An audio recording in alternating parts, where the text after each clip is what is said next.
معانا اللانش بوكس اللي بالفاصل جاي بتغليف مميز، وده حلو قوي كقيمة طبعا وللتقديم بالهدايا.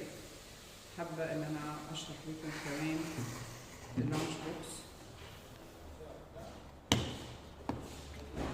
لانش بوكس زي ما انتم شايفين دي فاصل، بقدر احط الفاصل ده واقسمه زي ما انا عايزة.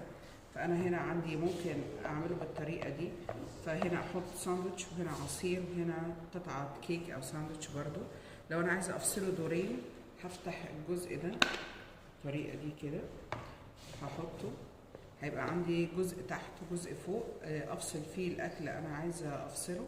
لو انا مش حابه احط اي فاصل ممكن ما احطوش، ممكن اقلبه بالطريقه دي. لو انا حابه افصل بين حاجتين موجودين تحت اني احطه بالطريقه دي، فيبقى ده هنا فاصل يفصل بين الجزئين دول. ممكن لو انت دلوقتي اجازه ومفيش مدارس مفيش اي حاجه، ممكن تستخدميه كعلبه حلويات او علب جبن او ده وتستخدميها في التلاجة. قطعه حلوه قوي. حابه برضو اشرح فيها الضمان عندنا في تابروير في العلبه دي، هي الجزء ده اللي هو الجزء اللي انا بقفل بفتح منه ده، في حال انه اتقطم من كتر الفتح والقفل ده ضمن الضمان.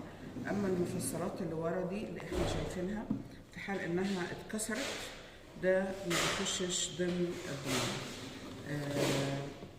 قطعه مميزه حلوه جدا. اهم حاجه في تابروير او نقطه مهمه جدا بنحب نقولها في تابروير، انك تستخدمي منتج صحي، منتج تبقي مطمئنه ان مفيش تفاعل بين الاكل بتاعك وبين البلاستيك.